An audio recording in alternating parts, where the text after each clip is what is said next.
Bienvenue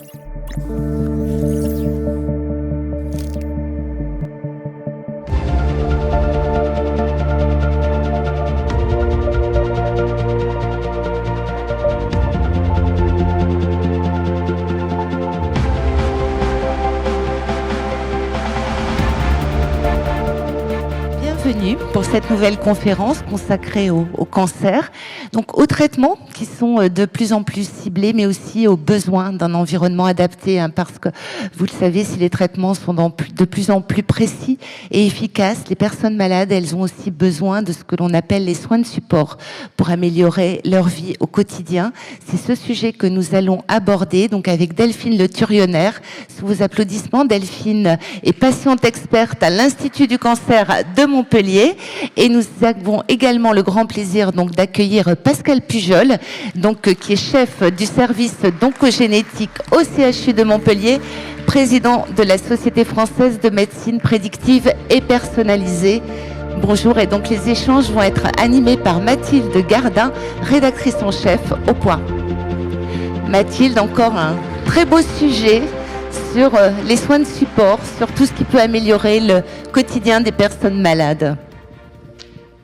Bonjour à tous, merci beaucoup d'être ici ce matin, merci à vous deux. Ma première question est pour vous, Pascal. Est-ce que vous pouvez nous dire rapidement, nous présenter les dernières grandes avancées dans le traitement du cancer et surtout ce que ça change pour les patients? De très bonnes nouvelles, ça change tout, j'ai envie de dire, parce qu'on a, je vois des gens dans la salle qui étaient avec moi hier à une conférence où, par exemple, pour les cancers du côlon, on a des résultats incroyables du fait des nouvelles thérapeutiques. Les nouvelles thérapeutiques, en gros, il y a deux grandes choses qui ont révolutionné la cancérologie. La première, c'est ce qu'on appelle les thérapies ciblées. C'est un peu barbare. Thérapie ciblée, ça veut dire qu'on va cibler l'anomalie moléculaire qui drive, dans notre jargon, le cancer. Autrement dit, dans la biologie, ce qui a rendu la cellule cancéreuse. Et donc, par des outils de génomique ou de génétique dont on dispose, on arrive aujourd'hui à connaître ce déterminant et avoir une stratégie. Je vais vous passer les détails, c'est un anticorps, c'est ce que vous voulez, mais ça va contrer le mécanisme. Donc ça, c'est ce qu'on appelle les thérapies ciblées. On a 168 indications de ces thérapies ciblées en AMM. Donc c'est pas la médecine de demain, c'est la médecine actuelle. Deuxième grand progrès, c'est l'immunothérapie. Et l'immunothérapie, par exemple, des cancers du côlon, donne des résultats absolument incroyables, y compris dans des cancers avancés, des cancers dits métastatiques. On peut avoir des rémissions complètes. Et enfin, donc ces traitements nouveaux sont en train de révolutionner véritablement la cancérologie, à tel point qu'on a dû beaucoup de discussions pour arbitrer l'algorithmie des choix thérapeutiques que l'on fait. Pour autant, on aurait aimé que ces traitements ne soient pas agressifs, puisqu'ils sont ciblés. Vous savez que la chimiothérapie, c'est un peu l'arme lourde, toutes les cellules en font les frais, pour ça qu'on perd les cheveux, tout ça. On pouvait se dire, à la thérapie ciblée, on va aller électivement sur la cellule cancéreuse. L'immunothérapie aussi, c'est pas le cas, comme vous le savez. L'immunothérapie va faire des effets secondaires parce qu'elle va réveiller des mécanismes de l'immunité et que parfois ces mécanismes vont aller un petit peu trop loin. Les thérapies ciblées aussi, bien qu'on cible l'anomalie moléculaire de la cellule cancéreuse, peuvent déborder. Et donc il y a des effets secondaires un peu différents d'ailleurs, mais qui vont nécessiter toute l'attention et surtout les stratégies de support.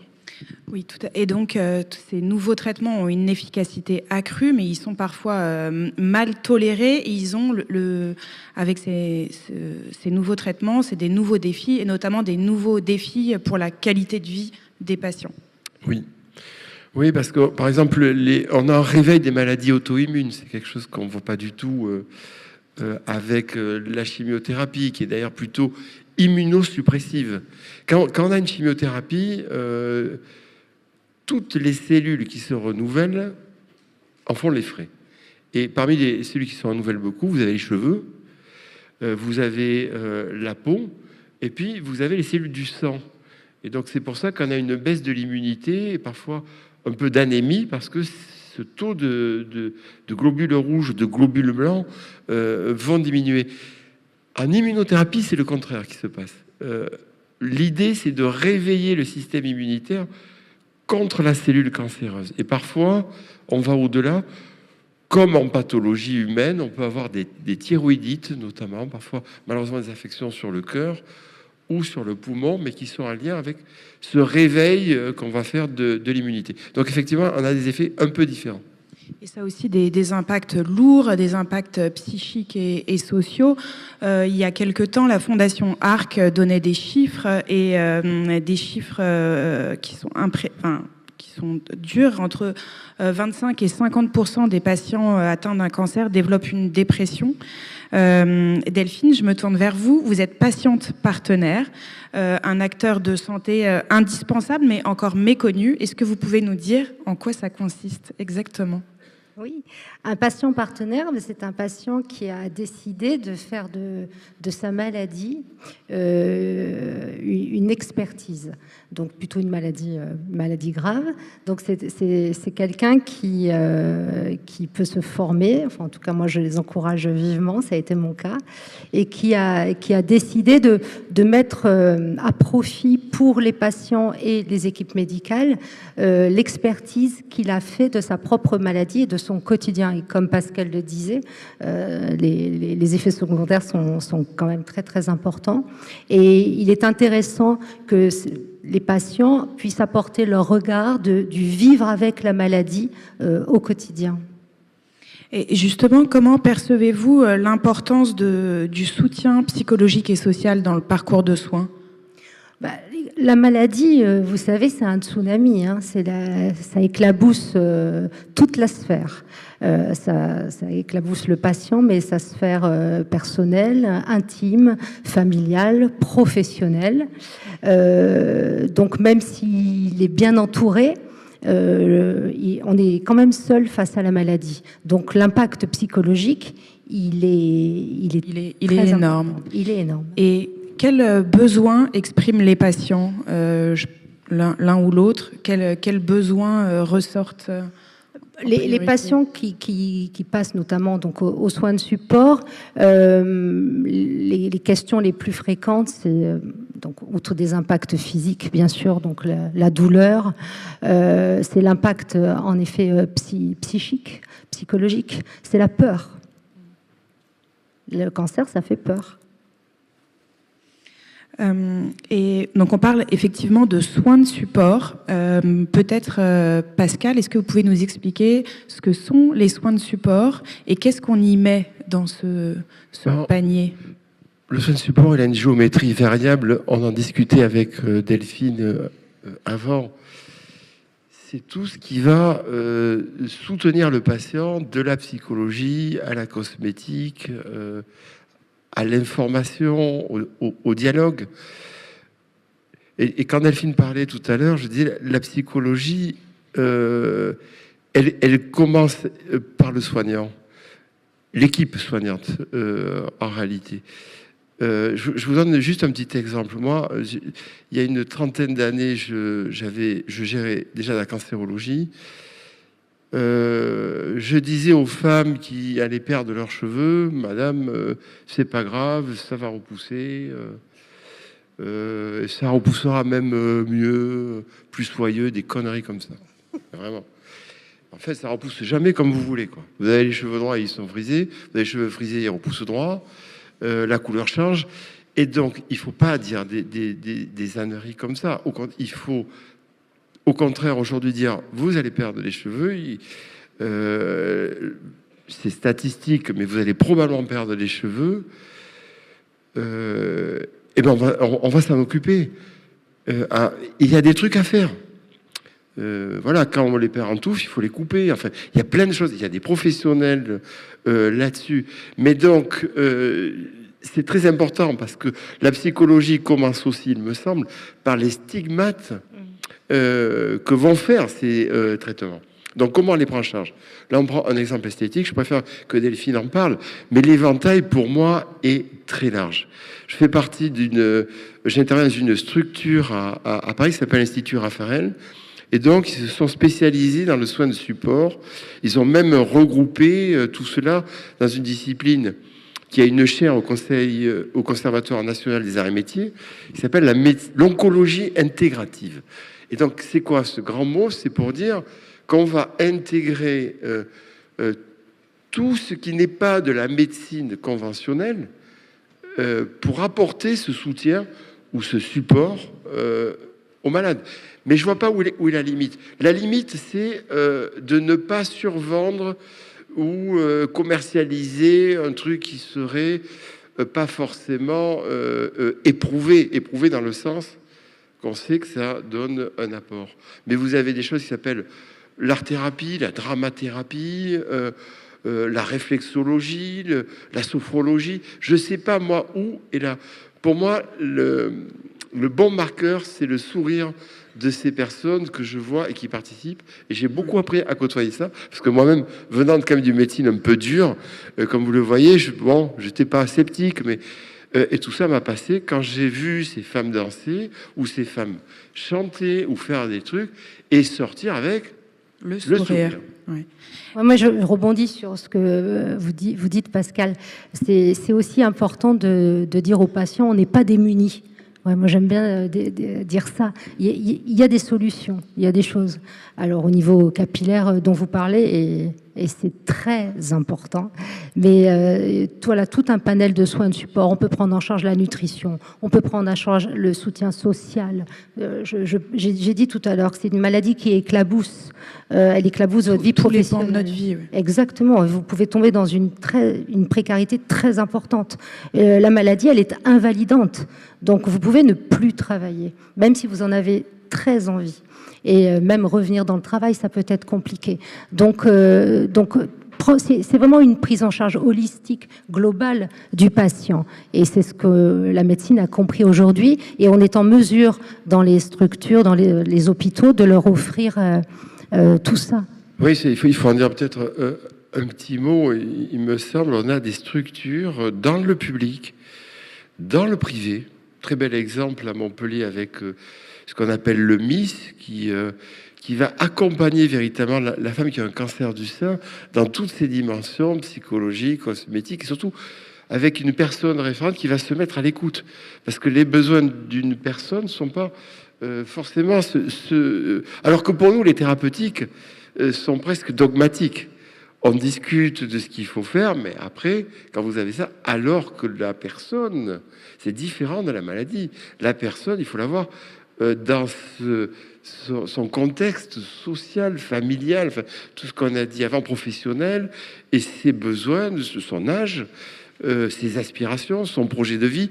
Et donc, tout ça, il va falloir le personnaliser, j'ai envie de dire, plus que les traitements. Et on a des structures aujourd'hui dans les hôpitaux publics, dont le mien, le CHU de Montpellier, le centre anticancéreux, et nos collègues privés qui ont vraiment se sont appropriés, je crois, aujourd'hui cette qui l'ont intégré. Et peut-être Delphine, donc vous qui êtes à l'Institut du cancer, comment ces soins de support ont été intégrés dans le parcours de soins? Comment ça se passe? Donc, je ne peux pas parler à la place des médecins, hein, bien sûr, mais les soins de support sont proposés aux patients à partir d'un outil de dépistage. Et à partir de ces besoins, donc on va proposer aux patients tout un parcours de soins de plus en plus personnalisé. Et c'est ça qui est formidable. Et à l'Institut du cancer de Montpellier, c'est ce que l'on propose. Donc, en fonction, et surtout, on peut anticiper les problématiques aussi aujourd'hui en fonction de la pathologie et du traitement adéquat. On peut prévenir, anticiper. Les soins de support, ils sont là à tout moment du parcours de soins. Dès le diagnostic. Dès le diagnostic jusqu'à ce qu'on appelle l'après-cancer. Donc c'est un soutien indéniable et qui apporte énormément. Tous les patients le disent tous les jours. Hein. Le mot qui revient beaucoup, c'est un cocon. Les soins de support, c'est un cocon. On prend vraiment en charge le patient. Et on cocoune. Et on cocoune.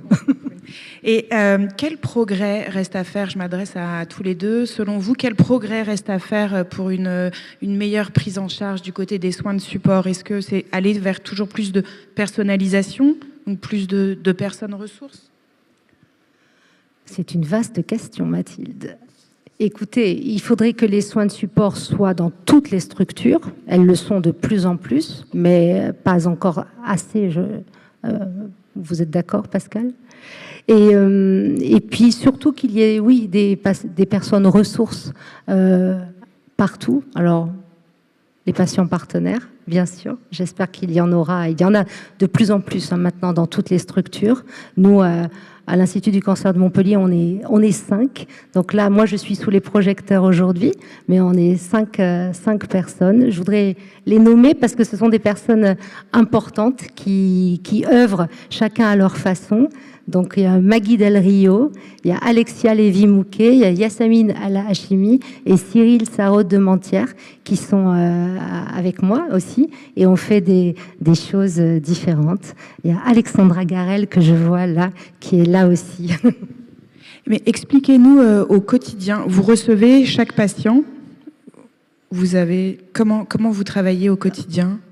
Alors mon travail, je travaille aux soins de support, donc moi j'accueille tous les patients qui ont un rendez-vous aux soins de support. Donc mon rôle, c'est de les accueillir et de créer tout de suite, parce que c'est assez rapide, un espace de dialogue réconfortant, ressourçant.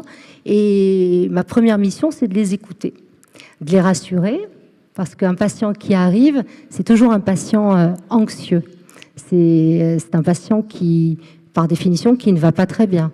Donc, c'est quelqu'un qu'il faut rassurer. Et donc, on échange ou pas. Mais en tout cas, je suis une présence. Et surtout, quand on a un dialogue qui s'instaure, ils peuvent me poser des questions et je pense que je peux les rassurer aussi. Oui. Quand on a préparé cette table ronde, vous m'avez dit, et j'ai beaucoup aimé, que vous étiez une personne ressource. Vous êtes vraiment une ressource pour ces patients. C'est ce qu'on me dit, hein. C'est pas moi qui le dis. Mais j'espère l'être. C'est difficile d'être une ressource. Pour ça qu'il faut être enfant, il faut être très au clair avec sa propre histoire, sa propre maladie, pour pouvoir être absolument en écoute du patient et penser à lui. Donc j'espère l'être une ressource, oui.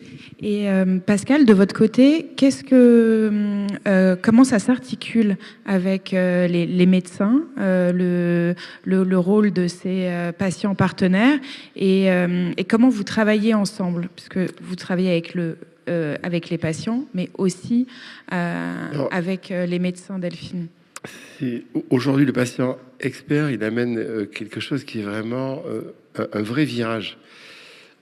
En ce sens que le retour patient de vie réelle a une méthodologie qui s'est déployée. On va pas rentrer dans les trucs techniques, les prèmes, les prompts, tout ça, ça va vous faire fuir.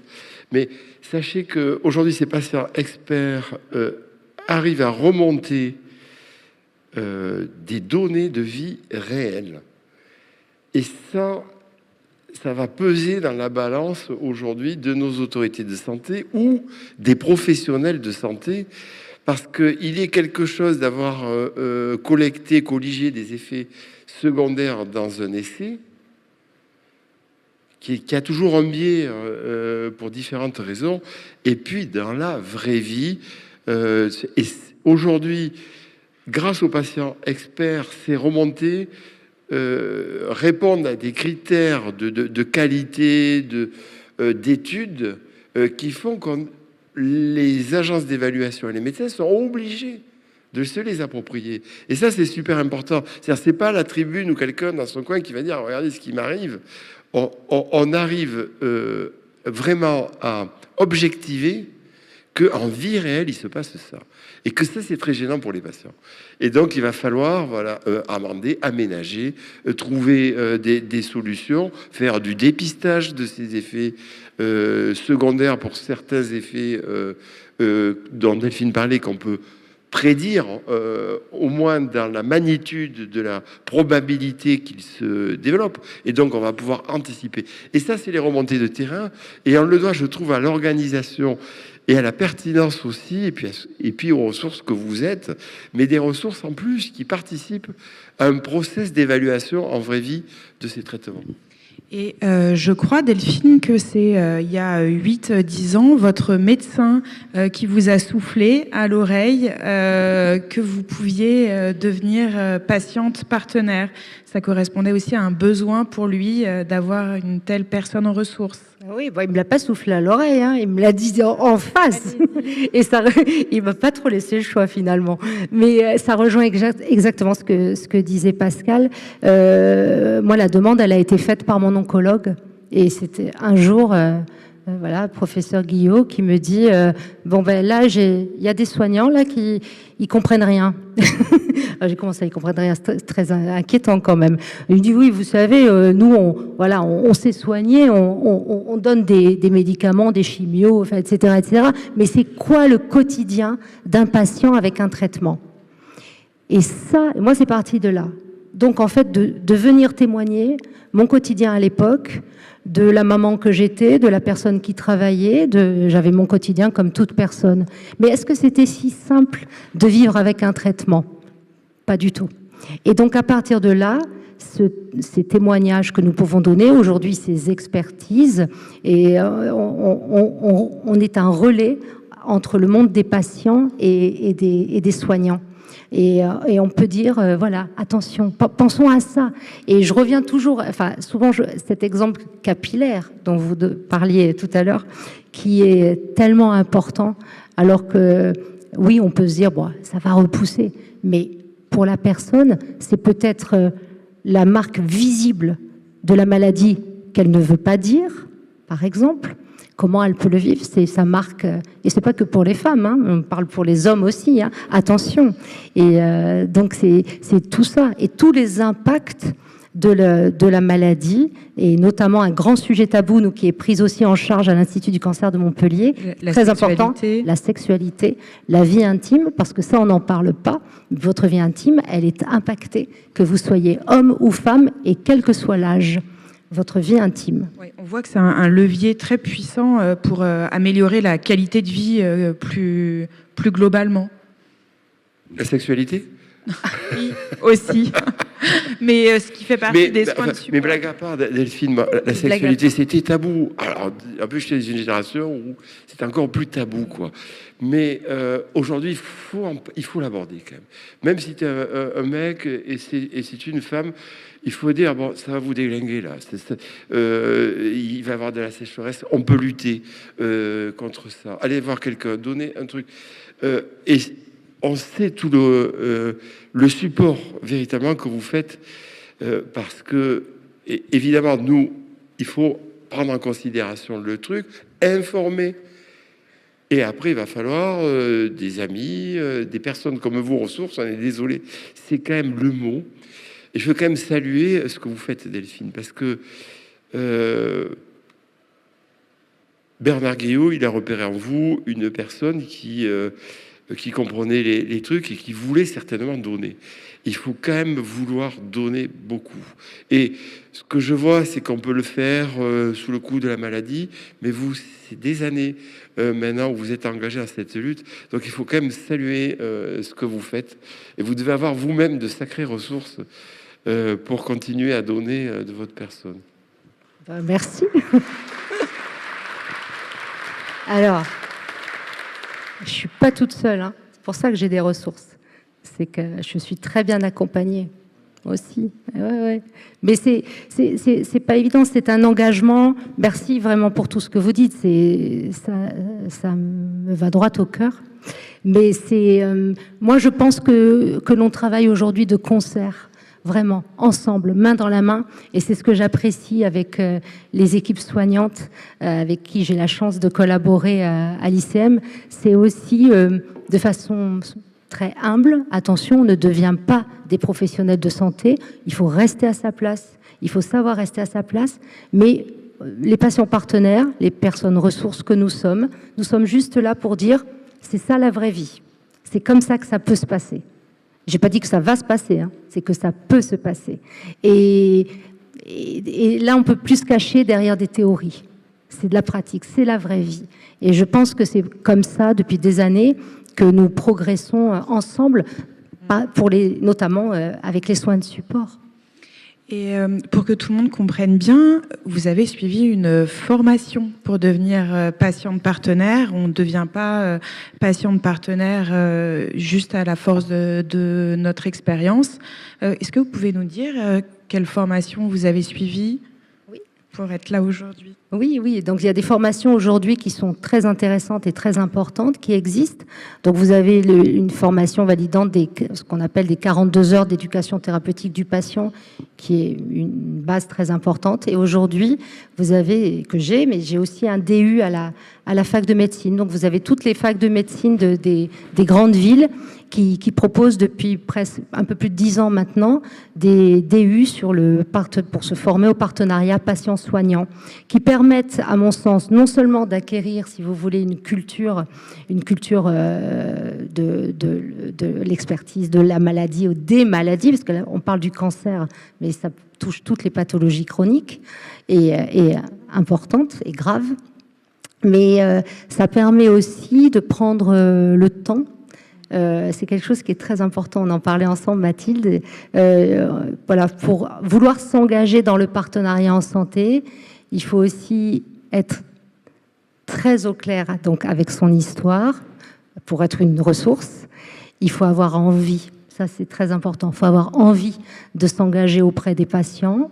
Et puis de collaborer avec les soignants.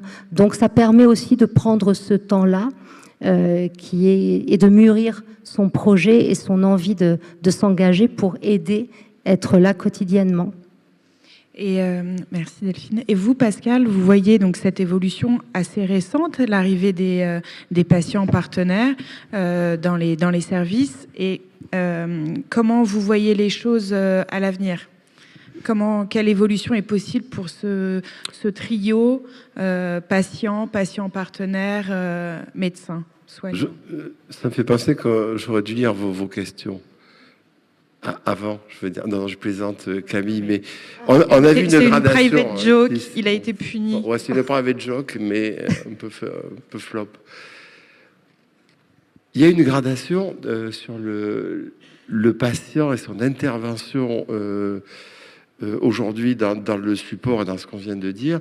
Et d'ailleurs, ça se traduit parce que la terminologie a varié. Je sais pas, on est passé du patient expert, je sais pas, Delphine, vous pouvez... Il y a le patient coach, il y a le patient formateur, il y a le patient ressource. Il y avait le patient expert, enfin, il y a eu... Et le patient partenaire, enfin, je sais pas... On a parlé de père aidance aussi, enfin, au début, on a un tout peu, oui. Mais j'aime bien aujourd'hui la dénomination parce que finalement, vous êtes devenu, ce qui est la moindre des choses, partie prenante du savoir. Le savoir, c'est pas seulement l'algorithmie du traitement, c'est le savoir de ce qui va se passer dans la vraie vie. Aussi avec ma maladie et 2 mon traitement et 3 l'équipe soignante des fois. Bon, et tout ça, aujourd'hui, il me semble aussi que le médecin est sorti d'une espèce de posture. Il a intérêt, parce que l'algorithmie, là, c'est l'IA qui va la faire. On se demande quelle va être notre place réellement dans la partie technique, si vous voulez, de ce que l'on fait, qui est... on a la radio qui nous dit ça, on a la biologie qui nous dit ça. Quel est le bon choix thérapeutique?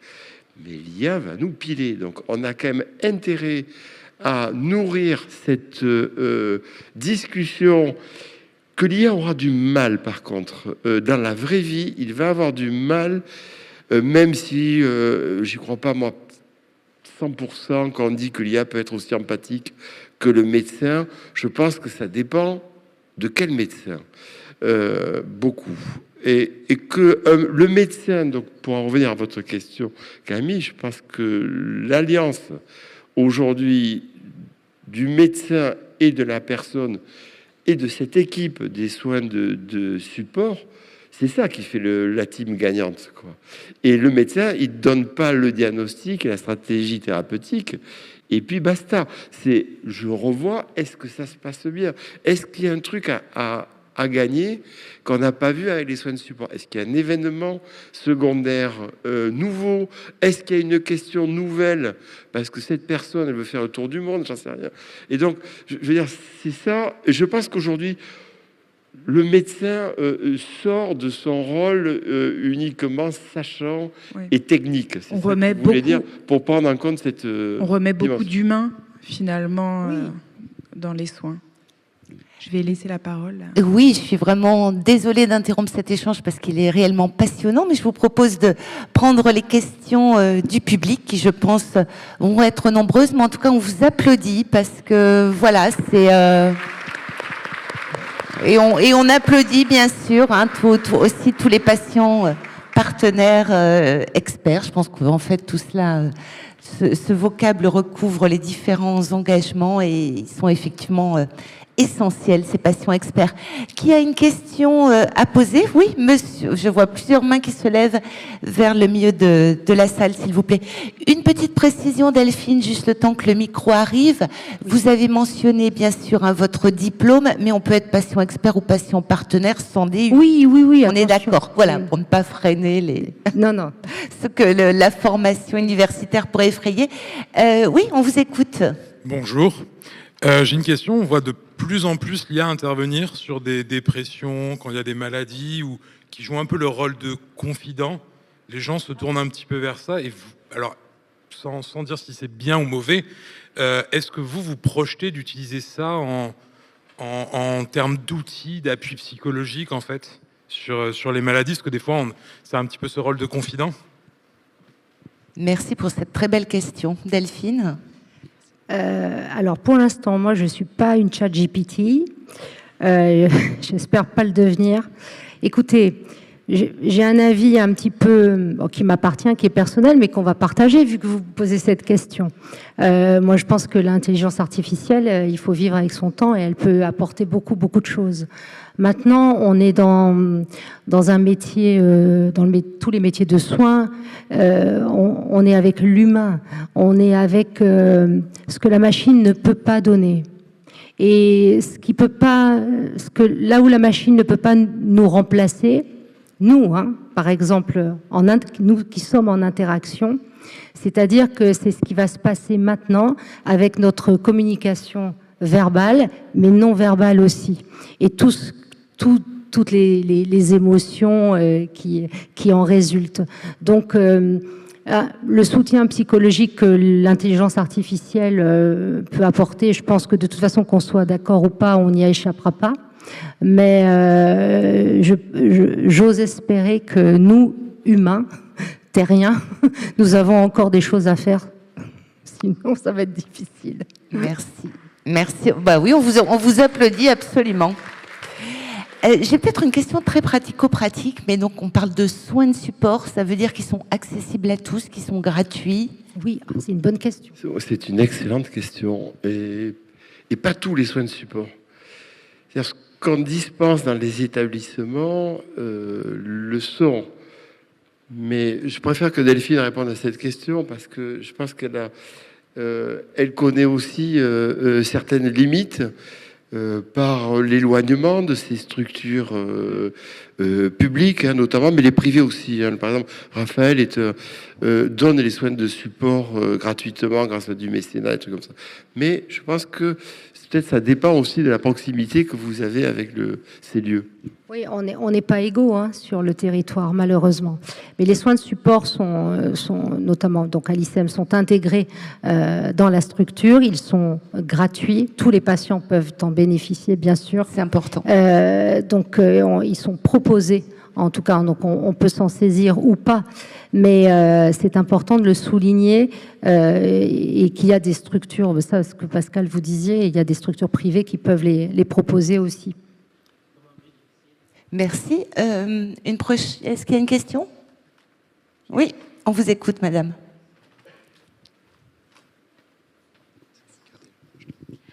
Vous avez parlé que l'immunothérapie était utilisée pour les cancers, mais depuis combien de temps est-ce qu'il est vraiment utilisé de manière expérimentale et quels sont les effets secondaires que peuvent avoir les patients? Parce que par exemple, la chimiothérapie, les personnes vont perdre leurs cheveux, mais est-ce que l'immunothérapie va induire les mêmes symptômes? Okay.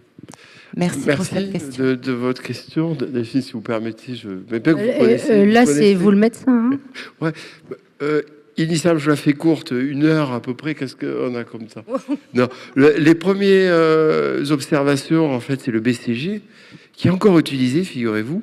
Le BCG est encore utilisé pour les cancers de la vessie localement. Parce que ça, la BCG thérapie, on fait une espèce de lavage de la vessie avec ce truc. Pourquoi? Parce que ça réactive la réaction immunitaire. Aujourd'hui, le bon qu'on a fait, c'est donc 2 prix Nobel de médecine qui ont à la fois compris comment la cellule cancéreuse arrivait à éteindre la défense de l'immunité et proposer la solution thérapeutique. Et donc ça, c'est extraordinaire, mais vraiment de façon très succincte, la cellule cancéreuse, dans nos cellules, on a des trucs pour se défendre des agents infectieux, des agressions de l'environnement, d'une piqûre d'abeille, de ce que vous voulez. Et donc, on a des cellules immunitaires qui vont faire en sorte de lutter contre ça. Sauf que des fois, ça va trop loin. Donc, on a des mécanismes stop pour dire on a fait la réponse et on arrête. Et bien, la cellule cancéreuse, elle a compris ça. Et elle envoie un message sur la pédale frein. Autrement dit, la cellule cancéreuse éteint le système immunitaire. Parce qu'autrement, le système immunitaire la détruit. On fait tous des cellules cancéreuses tous les jours. Et donc, on a un système immunitaire qui repère la cellule cancéreuse, ça s'appelle natural killer, et ça tue la cellule cancéreuse. Sauf que certaines cellules cancéreuses ont pigé ce truc-là, vont appuyer sur la pédale frein. Et donc, l'immunothérapie actuelle dont on parle, qui sauve des vies en métastatique, qui sauve des vies en adjuvant. L'adjuvant, c'est vous avez un cancer non métastatique. Immunothérapie, gain de survie. Et comment? Juste en enlevant, en réactivant et en enlevant ce frein. Mais du coup, en enlevant ce frein, des fois, madame, pour répondre à la deuxième partie, vous avez des effets secondaires qui sont d'ordre auto-immun. Vous connaissez les maladies auto-immunes les plus fréquentes, c'est quoi? C'est la thyroïdite. Chez les femmes, hein, presque une femme sur 2 va faire cette inflammation de la thyroïde qui est auto-immune, en fait. L'immunité reconnaît du soin et donc va détruire certaines cellules de la thyroïde. Donc ça, c'est un effet très fréquent de l'immunothérapie, c'est thyroïdite. Malheureusement, on a des réactions auto-immunes vers le poumon, on a des réactions auto-immunes vers le cœur, parfois, qui peuvent être assez ennuyeuses. Mais parallèlement, vous avez un truc qui est incroyable. Hier, moi, j'en revenais pas, quelqu'un est dans la salle, on a vu la présentation. Cancer du rectum, des sujets jeunes. Vous avez un marqueur génomique qui est présent dans 15% des cas. Vous faites l'immunothérapie seule. Ce sont des cancers inopérables hein, qui ont été explorés. 100% de réponse complète. C'est-à-dire que 100% de ces personnes voient leur tumeur fondre à 0. Il n'y a plus de tumeur. Et ça, c'est pour vous donner quand même une image de la puissance de cette immunothérapie utilisée dans le mélanome malin, utilisée dans le cancer du poumon, avec des résultats aussi spectaculaires que cela dans certaines indications. Je ne suis pas en train de vous dire que l'immunothérapie guérit tout. Il faut avoir les bons marqueurs. Mais quand vous les avez, vous avez des réponses absolument incroyables. Merci beaucoup. Alors, il nous reste moins d'1 minute. Peut-être une dernière question avant de vous applaudir. Micro-question.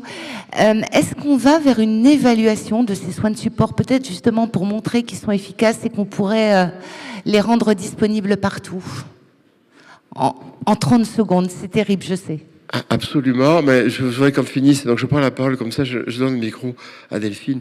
Oui, la réponse est oui, la jeunesse a appelé de ses voeux, on a des trucs qui sont organisés, ça s'appelle les PREM, les PROM, je peux pas une minute vous dire, mais oui, il y a une recherche aujourd'hui. quantitative, qualitative sur le recueil de ces tox, et surtout on a un retour vrai. La HAS, le médicament aujourd'hui et les soignants refont leur truc, anticipent, comme je l'ai dit tout à l'heure, dès lors qu'on a la remontée, on a des outils de surveillance sur un iPhone qui nous servent, parfois en temps réel, pour ces toxicités, on peut progresser beaucoup. Merci beaucoup. Ce sera le mot de la fin. On vous applaudit très fort, tous les deux. Merci infiniment, Mathilde. C'était un formidable débat, une fois de plus. Les échanges peuvent se poursuivre donc au premier étage et nous nous retrouvons donc dès 14h et nous allons parler d'ARN messager. Donc surtout, soyez avec nous. Très bon appétit à tout à l'heure. Merci. Merci.